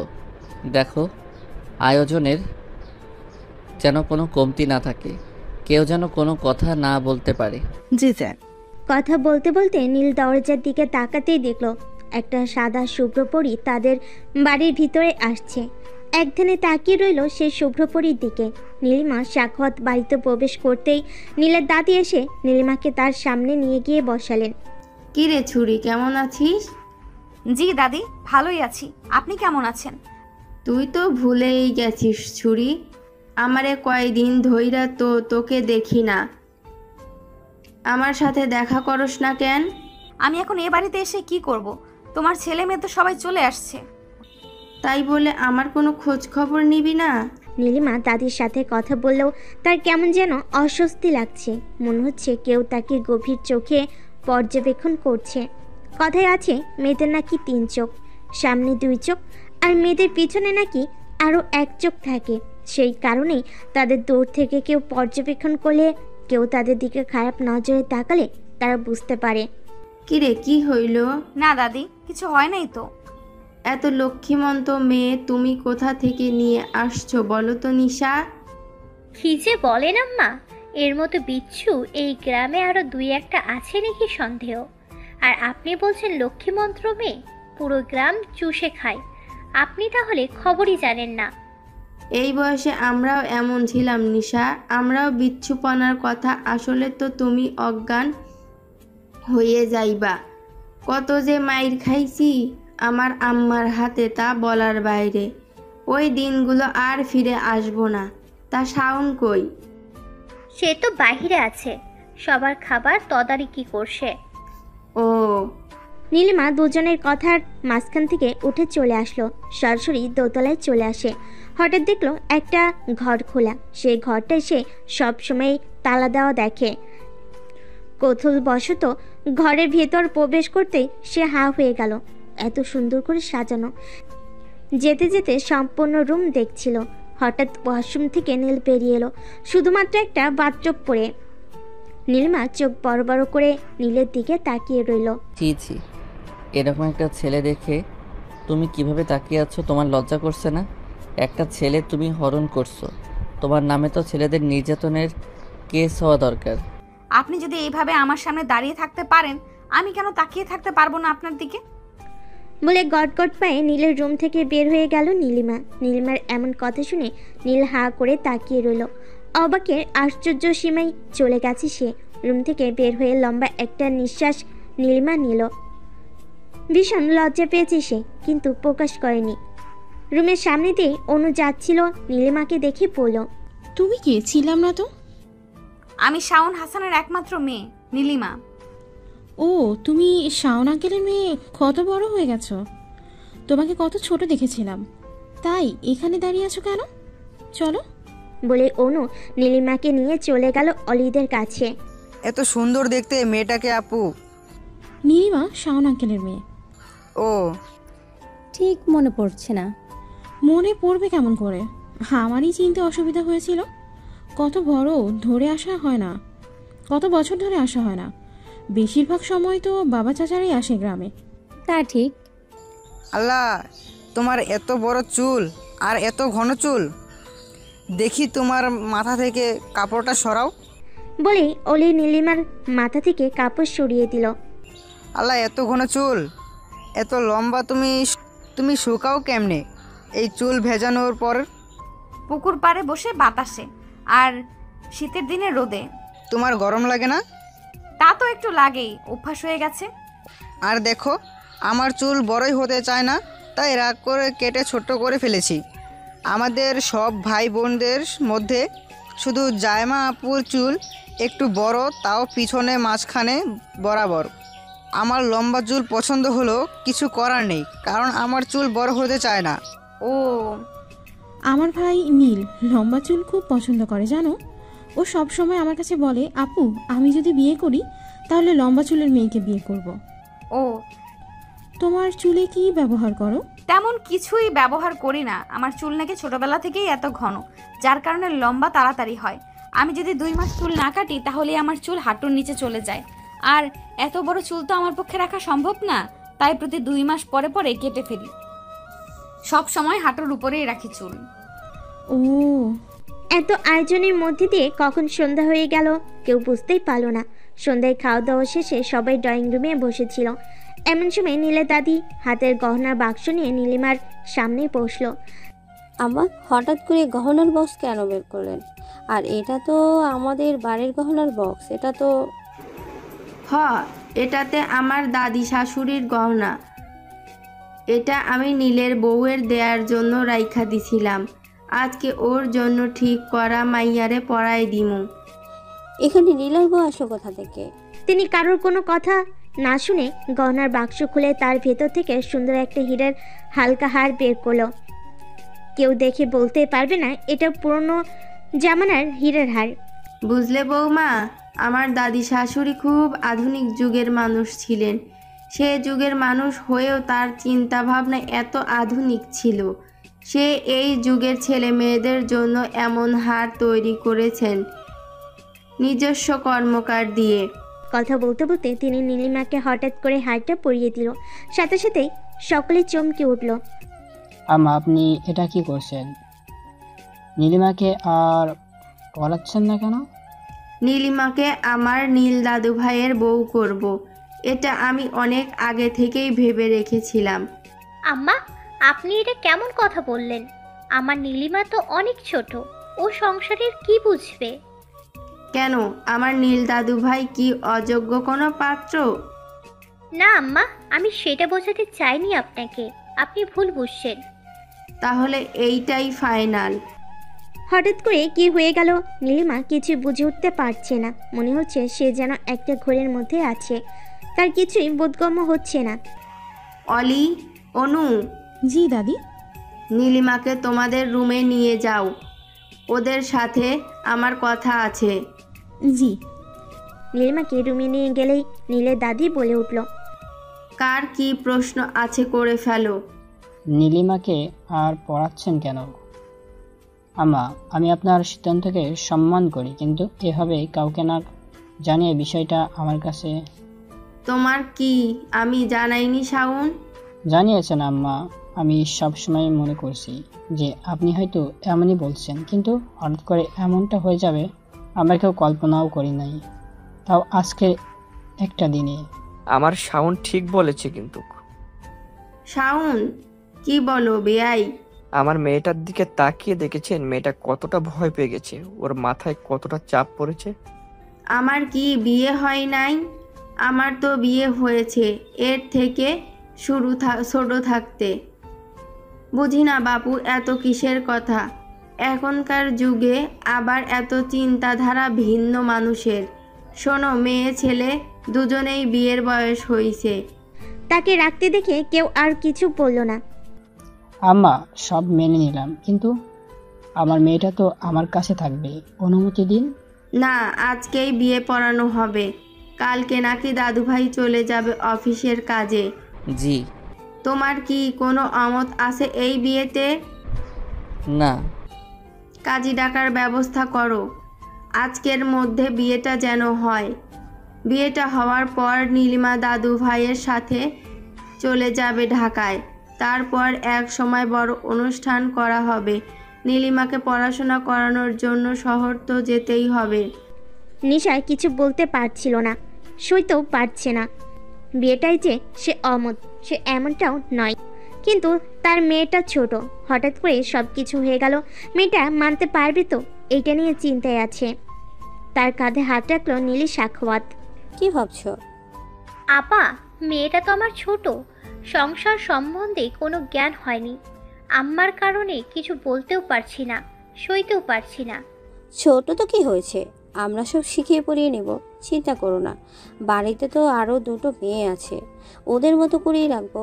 আর আমার ছেলে যথেষ্ট ভালো, তোমরা জানো। ইনশাল্লাহ সব কিছু ভালো হবে। ছেলের বউ হিসেবে নীলিমাকে আমার খুব পছন্দ হয়েছে, কিন্তু বয়স অনেক ছোট, সেটা ব্যাপার না, আমরা সব শিখিয়ে নেব। হ্যাঁ নীলি ঠিকই বলেছে, চিন্তা করো না তো। আর ওকে এখনই কি আমরা সংসারের দায়িত্ব নিতে দেব? ও পড়াশোনা করবে, আমরা যতদিন আছি ততদিন সংসারের চিন্তা করতে হবে না ওকে। তোমাদের যখন মন চাইবে ওকে দেখে আসবে, আবার ওর যখন মন চাইবে তোমাদের কাছে আসারও চলে আসবে। আমরা কেউ তো আর বাধা দিচ্ছে না, ওকে স্বাধীন মতো চলাফেরা করবে। রাত 12টার পরে নীল আর নীলিমার বিয়ে পড়ানো হয়ে গেল। নীলিমা যেন একটা পুতুল, তাকে যা বলা হচ্ছে সে যেন রোবটের মতো তাই করছে। জাইমা দরজা বন্ধ করে কান্না করছে। এটা তো হরই ছিল, তাহলে কেন কষ্ট পাচ্ছে সে তো নীলকে ভালোবাসতো, কিন্তু ভালোবাসার কথা বলে নীলের সাথে তার ভাই বোনের সম্পর্ক নষ্ট হয়ে যেত। সম্পর্ক নষ্ট করতে চায়নি, একসময় তো বিয়ে করতেই হতো নীলকে। তাহলে আজ এত কষ্ট কেন হচ্ছে? একতরফা ভালোবাসাগুলো এত কষ্ট কেন দেয়? ফ্রেশ হয়ে নাও। জি, কিছু বললেন? বললাম ফ্রেশ হয়ে নাও, সারাদিনে অনেক ধকল গেছে। ফ্রেশ হয়ে একেবারে অজু করে এসো। অজু করে কেন আসবো? অজু মানুষ কেন করে সেটা কি তুমি ভুলে গেছো? না। তাহলে যাও, ফ্রেশ হয়ে এসো। নীলিমা চুপচাপ ফ্রেশ হতে চলে গেল ওয়াশরুমে। অন্যদিকে নীলিমার এমন বোকা বোকা কথা শুনে নীল হাসতে হাসতে শেষ। মেয়েটা এখনো ঘোরের মধ্যে আছে, কিছুই বুঝতে পারছে না, তাই তো এমন প্রশ্ন করছে। আসলে হঠাৎ করে এমন হবে যে কেউ পরিস্থিতি মেনে নিতে পারবে না। আসলে হঠাৎ করে এমন হলে যে কেউই পরিস্থিতি মেনে নিতে পারবে না, এটাই স্বাভাবিক। নীলা চলে গেল অন্য ওয়াশরুমে ফ্রেশ হওয়ার জন্য। নীলিমার একেবারে গোসল করে বের হলো, দেখলো রুমে কেউ নেই, চুপচাপ খাটের উপর বসে রইল। একটু পরে নীল আসলেই দুজনে একসাথে নামাজ পড়ে নিল। আল্লাহ তাআলার কাছে তাদের বিবাহিত জীবন যেন সুখী হয় সেই দোয়াই করিল। নামাজ পড়ে উঠতে নীল খেয়াল করলো নীলিমার পিঠ ভিজে উঠেছে। ঘোমটাটা সরিয়ে দিতেই দেখলো নীলিমার দীঘল কালো কেশ যুগল। তোমার এত বড় বড় চুল, আমি এখনো পর্যন্ত কোনো মেয়ের এত বড় বড় চুল দেখিনি। হ্যাঁ।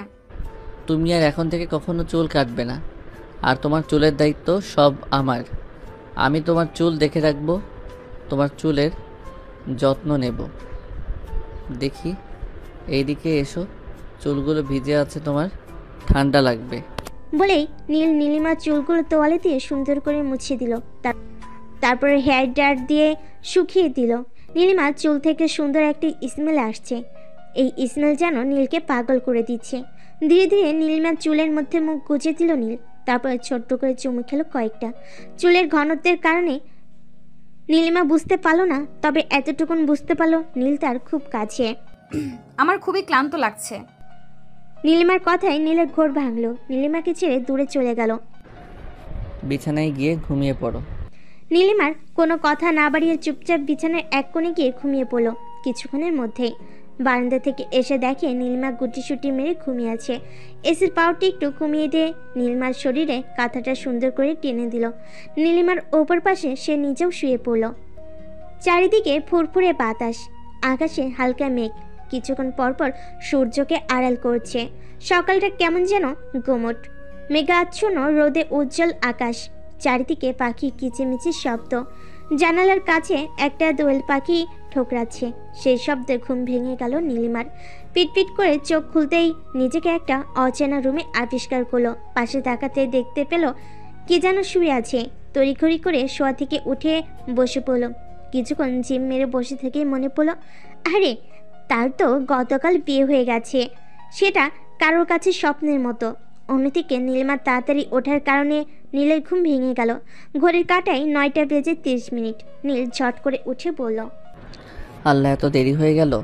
আজকে আমার মর্নিং ওয়াকটা মিস হয়ে গেল। তুমি কখন উঠলে? এই তো মাত্রই। ফ্রেশ হয়ে নাও। দুজনে তাড়াতাড়ি ফ্রেশ হয়ে নিচে নামলো। বাহ বাহ, অবশেষে তাহলে আপনাদের ঘুম ভাঙলো। ভাবলাম আজকে আর আপনাদের মুখ দেখতে পাবো না দুপুরের আগে। জয়ের টিটকারিমূলক কথা শুনে সকলে মিটমিট করে হেসে উঠল।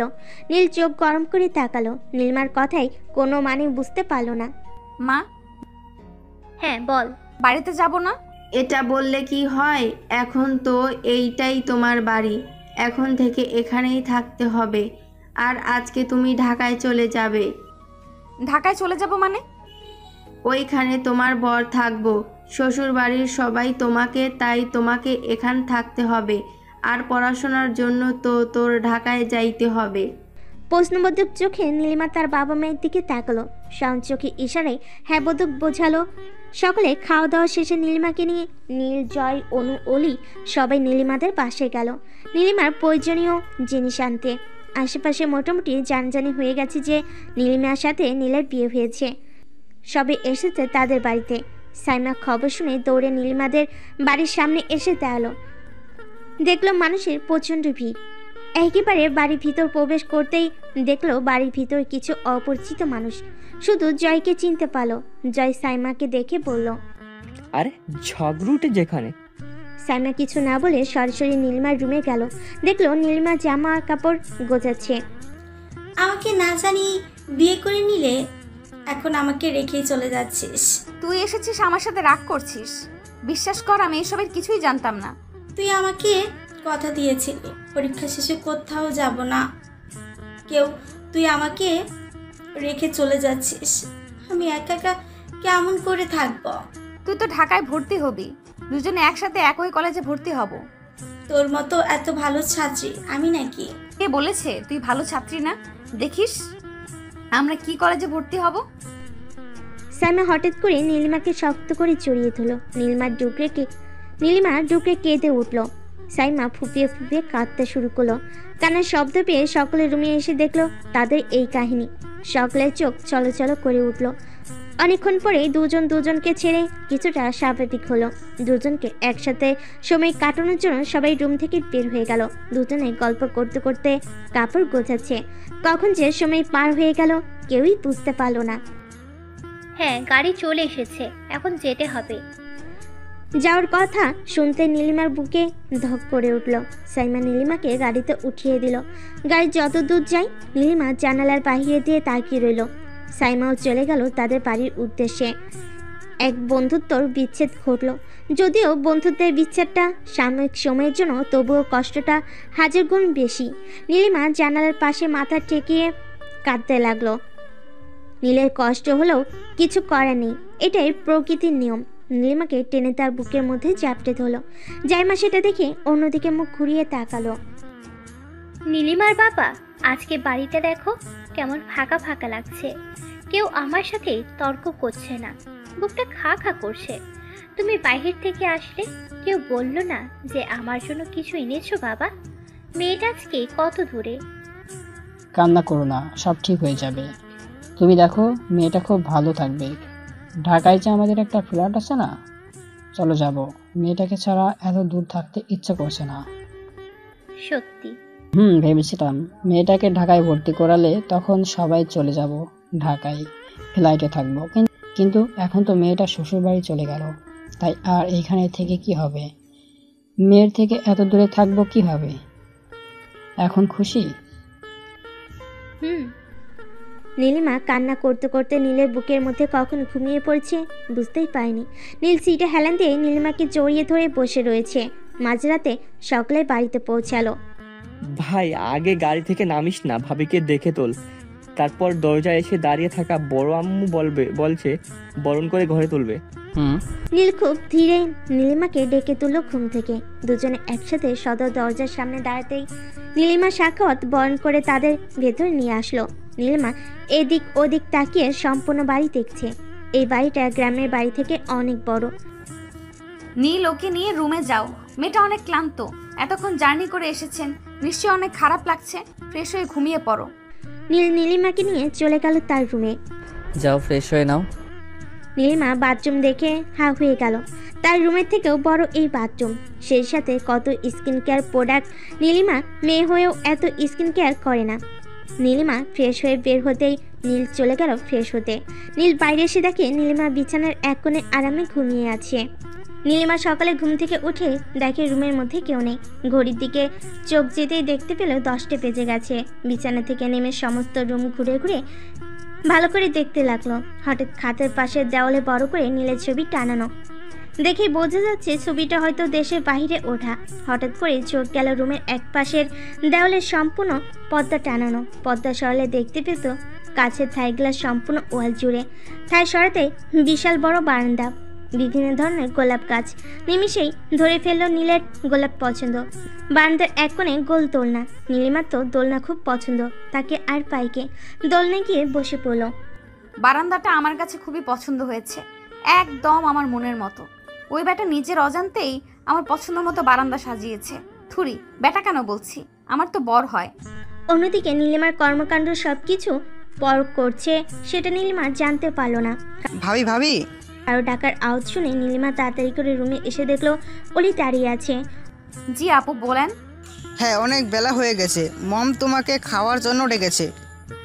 বাসার সবার খাওয়া দাওয়া শেষ, এখন শুধু তুমি বাকি আছো খাওয়ার। রুমে কি খাবার নিয়ে আসবো? আপনার ভাই? ভাইয়া তো সেই কখন অফিসে চলে গেছে। ভাইয়া তো বললো তোমাকে পরে ডেকে দিতে। খাবার কি এখানে খাবে? সবাই যেহেতু খাওয়া দাওয়া করে ফেলছে, তাহলে রুমে। ঠিক আছে, লজ্জা পেতে হবে না।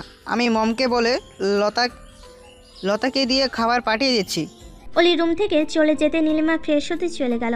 ফ্রেশ হয়ে বাইরে এসে দেখে লতা খাবার নিয়ে দাঁড়িয়ে আছে। ভাবি, আপনার খাবার কনে রাখমু? এত খাবার কে খাবে? কেন, আপনি খাইবেন? না না, আমি রাক্ষস নাকি যে এত খাবার খাবো? আল্লাহ ভাবি, আপনি কি করেন এগুলা? ভাই তো আরো দ্বিগুণ খাবার খায়। দেখেন না, ভাই প্রতিদিন জিম করে, কি বডি বানাইছে। আপনি তো হের চিপাই পইরা গেল। হাই যাইবেন, আপনার তো শক্তি হন লাগবো। লতার এমন কথা শুনে নীলিমা বেচার লজ্জা পেল। আচ্ছা ঠিক আছে, আপনি টেবিলের উপর খাবার রেখে যান, আমি খেয়ে নেব। লতা চলে যেতে নীলিমা খেতে বসলো। খুব কষ্টে 2টো পরোটা আর ফলের জুস খেলো। তুমি তো কিছুই খাওনি, এভাবে খেলে কি তোমার দিন চলবে? দুর্বল হয়ে যাবে তো। আন্টি, আমি এর থেকে বেশি কিছুই খাইতে পারবো না, প্লিজ জোর করবেন না, তাহলে বমি হয়ে যাবে। তুমি ওকে আন্টি বলছো কেন? হয় নীলের মতো মম বলে ডাকবা, না হয় আম্মা বলে ডাকবা। আমি তো তোমার আর একটা মা, তাই না? হ্যাঁ, আমিও কিন্তু নীলের ছোট আম্মা, তোমারও ছোট মা। মম, আম্মা, মা যা ডাকতে মন চাই তুমি দেখো। জি। অলি বলো মম। মেয়েটা সেই সকাল থেকে একা একা, যাও ওকে সম্পূর্ণ বাড়ি ঘুরে দেখাও। দুজনে মিলে সম্পূর্ণ বাড়ি ঘুরে ঘুরে দেখলো। এইবারে ছাদ একটু বেশি পছন্দ হয়েছে নীলিমার। ছাদে নানা রকম দেশি বিদেশি ফুল গাছ, সুইমিং পুল, দোলনা আছে, বিভিন্ন ধরনের ফল গাছ। তার দুজনে ড্রাগন ফল গাছ থেকে ফল ছিঁড়ে খেয়েছে। নীলিমাদের বাড়িতেও গাছ আছে, কিন্তু এখনও সেই গাছে ফল ধরেনি। আর গাছ থেকে ফল ছিঁড়ে খাবার মজাটাই আলাদা, সেটা সকলেই আমরা জানি। রাতে নীল অফিস থেকে বাড়িতে এসে দেখে রুমে নীলিমা মন খারাপ করে শুয়ে আছে। টেবিলের এক সাইডে খাবার রাখা। ফ্রেশ হয়ে এসে বিছানার উপর সাইডে বসে পড়ল। এভাবে মন খারাপ করে শুয়ে আছো কেন? কই না তো। মিথ্যা বলছো কেন? তোমার মন খারাপ যে কেউ দেখে বুঝতে পারবে, আমাকে বলো। এখন থেকে সব কথা আমার সাথে শেয়ার করতে হবে তোমার। না, কিছু হয়নি তো। বাবা মায়ের জন্য মন খারাপ? আজকে সারাদিন তো তুমি বাবা মার সাথে কথা বলনি। নীলের কথা শুনে নীলিমা চুপ হয়ে রইল। নীলের আর বুঝতে বাকি রইল না যে নীলিমা তার পরিবারের জন্য মন খারাপ। আজকে তো অনেক রাত হয়ে গেছে, এখন আর ফোন দেওয়ার দরকার নেই। কালকে সকালে ফোন দিয়ে দিব, কথা বলে নিও। আর আজকে তোমার আব্বু আম্মুর সাথে আমার কথা হয়েছে। সত্যি? কি বললা? আমার কথা কি জিজ্ঞেস করে? তোমার কথা তো সবার আগে জিজ্ঞাসা করেছে। তোমাদের ঢাকায় নাকি ফ্ল্যাট আছে, কয়েক মাস পরে একেবারে ঢাকায় চলে আসবে। সত্যি? নীলিমা খুশির কারণে নীলকে কখন জড়িয়ে ধরলো সে বুঝতেই পারলো না। যখন বুঝতে পারলো নীলের কাছ থেকে সরে আসতে নিলেই নীল নীলিমাকে জড়িয়ে ধরে নীলিমার গলদেশে মুখ গুজে ছোট ছোট কয়েকটা চুমু খেলো। বেচারা নীলিমার তো যায় যে অবস্থা। নীল নেশার কণ্ঠে বলে উঠল, এভাবেই থাকো, আমার ভালো লাগছে। এখন থেকে এভাবেই থাকতে হবে তোমার। আপনি খাবার খাবেন না? আপনার জন্য খাবার এনে রেখে দিয়েছি। না, খাবার খাবো না, তোমাকে খাবো। আমি বাইরে থেকে খেয়ে এসেছি। বেশি কথা বলো না, আমাকে এভাবে একটু থাকতে দাও। ঘুমাবো আমি, মাথায় বিলি কেটে দাও। নীল ওভাবে শুয়ে রইল নীলিমার বুকের উপর মাথা রেখে। একসময় দুজনেই ঘুমের দেশে তলিয়ে গেল। দেখতে দেখতে 3টা মাস কেটে গেছে। এর মধ্যে নীলিমা ও দুবার গ্রামে গিয়েছে, কিন্তু বেশি দিন থাকতে পারেনি। নীলিমার আর সাইমার দুজনে একই কলেজে চান্স এসেছে। নীলিমা গোল্ডেন A+ পেয়েছে আর সাইমা শুধু A+ পেয়েছে। দুজনেরই একই কলেজে চান্স পেতে অনেক কষ্ট হয়েছে। নীলিমা প্রথম চান্সে ভর্তি হতে পেরেছে কলেজে, কিন্তু সাইমার আসেনি। তৃতীয় চান্সে সে নীলিমার কলেজে চান্স পেয়েছে। তৃতীয় চয়েসে সে নীলিমার কলেজে চান্স পেয়েছে। নীলিমার খুশি দেখে কে। আর কিছুদিন পর তার বাবা মাও ঢাকায় শিফট হয়ে যাবে। দুটো খুশি একসাথে। আজকে সকাল থেকে নীলিমা একটু বেশি খুশি। নীল অফিসে যাওয়ার জন্য রেডি হচ্ছে আর আয়না দিয়ে নীলিমার কার্যকলাপ দেখছে। কি হলো, ম্যাডামকে মনে হয় আজকে একটু বেশি খুশি লাগছে। তা কি কারণে ম্যাডাম আজকে বেশি খুশি, সেটা কি জানতে পারি? হ্যাঁ, কেন জানবেন না? সাইমার আমি একই কলেজে ভর্তি হতে পেরেছি। আর কিছুদিন পরে আব্বু আম্মু চলে আসবে। এত ভালো লাগতেছে, এত খুশি লাগতেছে, আমি বলার বাইরে। তাই? একটা কথা বলবো? বলে ফেলো। না করবেন না প্লিজ। কতদিন ধরে ফুচকা খাই না। রেকিকা নিজে অনেকদিন ধরে ফুচকা খায় না, তারও প্রচণ্ড ফুচকা খেতে ইচ্ছে করছে। শোনা, এগুলো বাইরের খাবার খেতে হয় না, পেট খারাপ করবে তো, অসুস্থ হয়ে যাবে তখন। এতদিনকে আমি খাইনি, আগে তো প্রতিদিন খেতাম। কই তখন তো কিছু হতো না। হ্যাঁ, কিছুই তো হয় নাই, শুধু গ্যাস্ট্রিকের সমস্যা হয়েছে, তাই না? এর থেকে তো বেশি কিছু হয়নি। আমি কিছু জানি না, আমি তো জানি যে আমার জন্য আনবেন ফুচকা। নীল আয়নার সামনে থেকে সরে নীলিমার সামনে গিয়ে তার কপালে ছোট্ট একটা চুমু খেয়ে পড়ল। ঠিক আছে, আনবো, খুশি আসছে তাহলে। এই কয়েক মাসে নীল আর নীলিমার সম্পর্ক অনেকটাই স্বাভাবিক হয়েছে, তবে এখনো তাদের মাঝে স্বামী স্ত্রীর সম্পর্ক গড়ে ওঠেনি। স্যার, একটা কথা জিজ্ঞাসা করব? করো। আসলে আপনি কি ম্যাডামকে আগে থেকে চিনতেন, বা আপনি কি ম্যাডামকে আগে থেকেই ভালোবাসেন? তোমার ম্যাডামকে আজ থেকে 10 বছর আগে থেকে চিনি আমি। আর কোনো প্রশ্ন? তাহলে আপনি যে আগে ফোনের দিকে তাকিয়ে থেকে হাসতেন, এখন তো হাসতে দেখি না। আপনি কি ম্যাডামের সাথে রিলেশন করতেন? তোমার ম্যাডামকে দেখে কি বিয়ের দিন সেটা মনে হয়েছে যে তোমার ম্যাডামের সাথে আমার রিলেশন ছিল? না। তাহলে কি অন্য কেউ? অন্য কেউ না, তোমার ম্যাডামই ছিল। আপনি বলছেন অন্য কেউ না, আবার বলছেন ম্যাডামই ছিল। ব্যাপারটা কেমন যেন হয়ে গেল না? তোমার ম্যাডামকে আমি আগে থেকে চিনতাম, তোমার ম্যাডাম আমাকে আগে থেকে চিনতো না। অনেক ছোটবেলায় আমাকে দেখেছে, তাই তারা আমার কথা তেমন একটা মনে নেই।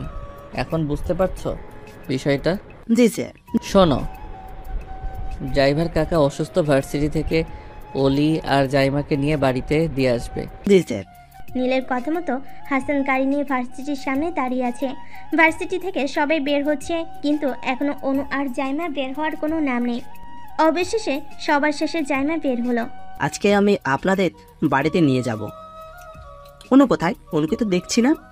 কেন? ওর ফ্রেন্ডদের সাথে ঘুরতে গেছে, বাড়িতে যেতে পারবে, সমস্যা নেই।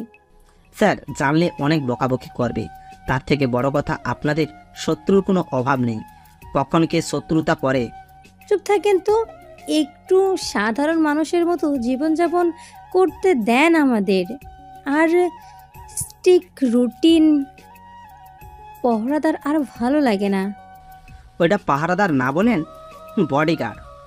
এই একই তো হলো। ঠান্ডা হন, গাড়িতে বসুন এসির নিচে, ভালো লাগবে। জাইমা সরাসরি পিছনে সিটে বসে পড়লো। হাসান গাড়ি চালাচ্ছে আর জাইমাকে আর চোখে দেখছে। আমাদের দিকে তাকিয়ে না থেকে সামনের দিকে তাকিয়ে গাড়ি চালান, পরে দেখবেন দুজনে উপরে চলে গেছি। জাইমার কথা শুনে হাসান কিছুটা হকচকিয়ে গিয়ে গাড়ি চালানোতে মনোযোগ দিল। এই যে মিস, ধরেন আপনার ফুচকাকে আমাকে উদ্ধার করেন। এতটুকু জানতে বলছি, তাতে আবার কথার এই অবস্থা? খাবো না আপনার ফুচকা, আপনি খান। আমি আবার কি করলাম? জেনেও না জানার ভান করেন। আরে আমার দোষটা কথা একটু বুঝিয়ে বলবেন প্লিজ, তাহলে আমি আমার দোষটা শুধরে নেওয়ার চেষ্টা করব। এমন করে কেন বলছেন? আপনাকে উদ্ধার করতে হবে। আল্লাহ, আমি তো তোমার সাথে মজা করেছি, এইটুকু মজা বোঝো না? এরে নিয়ে আমি কোথায় যাব? রাখেন আপনার মজা, দিন আমাকে। ফুচকাগুলো টপ টপ করে খেতে লাগলো নীলিমা। অনিল একাধারে তার খাওয়া দেখছে। ওভাবে তাকিয়ে আছেন কেন? এই নিন, আপনিও নিন। তা না হলে যেভাবে তাকিয়ে আছেন আমার পেট খারাপ করবে। না, তুমি খাও, তোমার আবার কম পড়ে যাবে। আমার কম পড়বে না, আপনি খান। আমি এভাবে খাবো না। তাহলে কিভাবে খাবেন? আচ্ছা, আপনি যেটা খাবার সেটা নিন। কথার মাঝে হঠাৎ নীলিমার ঠোঁটে লেগে থাকা ফুচকার টুকরোটা ঠোঁট দিয়ে চুষে নিল। কিছুক্ষণ পরে ছেড়ে দিতে নীলিমা জোরে একটা দম নিল। এটা একটু বেশি মজা, টক ঝাল মিষ্টি সব ফ্লেভার একসাথে। অন্যদিকে বেচারি নীলিমা তো লজ্জায় শেষ। নীলার লজ্জা না দিয়ে জামা কাপড় চেঞ্জ করতে চলে গেল। কেটে গেছে আরও 4টে মাস। নীলিমার নিয়মিত ক্লাস শুরু হয়ে গেছে। সাইমা হোস্টেলে থেকে নিয়মিত ক্লাস করছে, একই সাথে দুজনে। কি তৈরি হয়েছে? এই তো হয়ে গেছে। তাড়াতাড়ি করে, কলেজে যেতে তো দেরি হয়ে যাবে। আমার অফিসের লেট হয়ে যাচ্ছে। অফিসে দেরি হলে তো আর দোষ নেই, আপনার অফিস, আপনাকে তো আর কেউ কিছু বলবে না। ম্যাডাম, অফিসটা আমার হলো, ডিসিপ্লিনটা কিন্তু আমি ঠিক করেছি, তাই আমি যদি ঠিক টাইমে না যাই তাহলে অফিসের স্টাফরা কি শিখবে? হয়ে গেছে, চলুন। নীলিমাকে কলেজে ড্রপ করে চলে গেল। কি রে, আজকে আসতে এত লেট হলো কেন? তাড়াতাড়ি চল, ক্লাস শুরু হয়ে গেছে মনে হয়। পরে দেখবি স্যার আর ক্লাসে ঢুকতে দিবে না। দূরে ক্লাসরুমে উপস্থিত হলো দুজনে। স্যার ক্লাসরুমে আসার আগে তারা দুজন গিয়ে সিটে বসে পড়ল। টানা 3 ঘন্টায় ক্লাস শেষ করে ক্যান্টিনে গিয়ে বসলো। কি খাবি? বার্গার আর একটু একটা ফ্রুটিকা। ঠিক আছে, তাহলে দুজনের জন্য এটাই অর্ডার দে। কিছু সময়ের মধ্যে তাদের দুজনের খাবার এনে টেবিলে দিয়ে গেল। সাইমা খেতে খেতে বলল, আমি তাহলে খালামণি কবে হচ্ছি? সাইমার কথা শুনে বেচারি নীলিমার খাবার নাকি মুখে ওঠার জোগাড়। কি বলছিস? আমাদের মধ্যে তেমন কিছুই নেই। আরে তেমন কিছু নেই মানে? বাই এনি চান্স ভাইয়ার মধ্যে সমস্যা আছে তো, নাকি তোর মধ্যে সমস্যা আছে? তেমন কিছুই না, সে আমাকে সময় দিচ্ছে।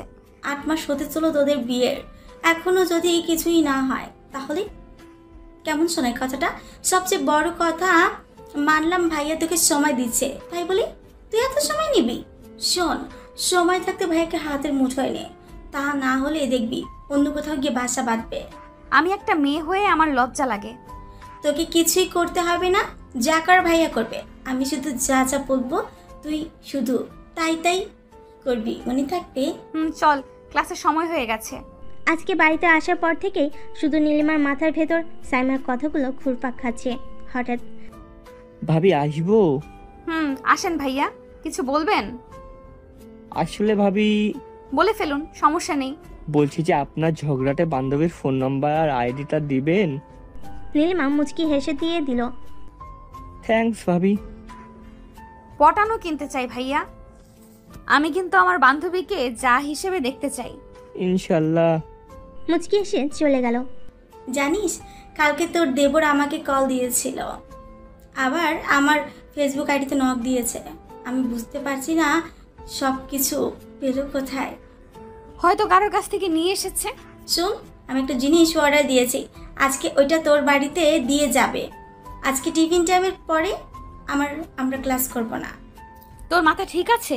নীল শুনলে আমার অবস্থা খারাপ করে ফেলবে। ভাই জানবে কেমন করে? সে তো থাকবে অফিসে, ছুটি হওয়ার আগে আমরা এসে পড়বো কলেজের সামনে। দুপুর টিফিন টাইমে তারা দুজনে নীলিমাদের ফ্ল্যাটে চলে আসলো। আজকে আসবি তোরা বললি না, তাহলে কিছু রান্না করতাম। আম্মু বেশিক্ষণ থাকবো না, একটু পরেই চলে যাব। এটা কেমন করে হয়? জামাইকে ফোন দে। না না, 2 দিন পরে আমি আসব তোমাদের জামাইকে নিয়ে। তোমার জামাই এখন মিটিং আছে, ফোন দিও না, ডিস্টার্ব হবে। ঠিক আছে, দেখ তো তোর কিসের যেন পার্সেল এসেছে। টেবিলে খাবার বাড়ছি, দুজনে খাবার খেয়ে তারপরে যাবে। ঠিক আছে। মা দ্রুত ঘরে গিয়ে পার্সেলটা খুলে ফেলো। শোন, ব্যাগটা নিয়ে যা, পরে খুলে দেখিস। আপাতত এটা তোর ব্যাগের ভেতর ঢুকিয়ে নে। দুজনেই খাওয়া দাওয়া করে বেরিয়ে পড়লো কলেজের উদ্দেশ্যে। গেটের সামনে দাঁড়াতে দেখলো কলেজ ছুটি হওয়ার এখনও 5 মিনিট বাকি আছে। ওরা একটা আড়ালে গিয়ে দাঁড়ালো, কেউ আসলে দেখতে না পারে। কিছুক্ষণ পরে কলেজ ছুটি হওয়ার সাথে সাথেই তার মিশে কেন ছাত্রছাত্রীদের সাথে। ওই দেখ ভাই এসেছে, আর আমি যা যা বললাম তাই তাই করবি, মনে যেন থাকে। আমি পারবো না। থাপ্পড় চিনিস? থাপ্পড় পরে যখন জামাই নিজের কাছে থাকবে না তখন কপাল চাপড়াস, সব কিছু যেন মনে থাকে। দুজনেই কথা বলতে বলতে গাড়ির সামনে এসে দাঁড়ালো। আরে শালিকা চলো আজকে আমাদের বাড়িতে। না ভাইয়া, আজকে আর যাবো না, অন্য কোনো দিন যাব। আপনারা যান, আমি আসি। তুমিও গাড়িতে উঠো, তোমাকেও নামিয়ে দিবনি হোস্টেলের সামনে। সাইমাকে হোস্টেলের সামনে নামিয়ে দিয়ে নীল নীলিমাকে বাড়িতে রেখে আবার অফিসে চলে গেল। রাত প্রায় 12টা, নীল এখনও আসছে না।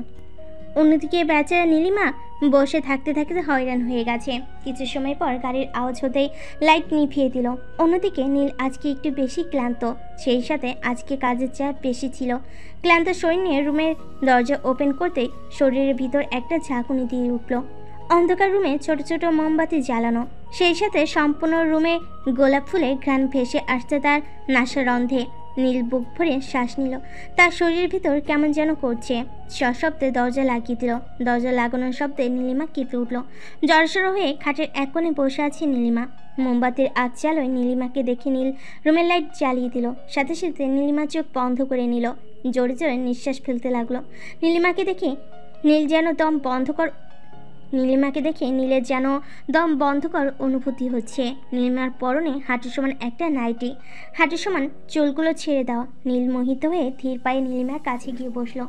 তারপর এক টানে নীলিমাকে নিজের বুকের উপর এনে ফেলো, কানের কাছে লো ভয়েসে বলল, এরকম করার কি দরকার ছিল? নিজেকে তো খুব কষ্টে কন্ট্রোল করে রেখেছিলাম। এখন নিষিদ্ধ কিছু হয়ে গেলে আমার কোনো দোষ নেই, তবে আই ক্যান্ট কন্ট্রোল।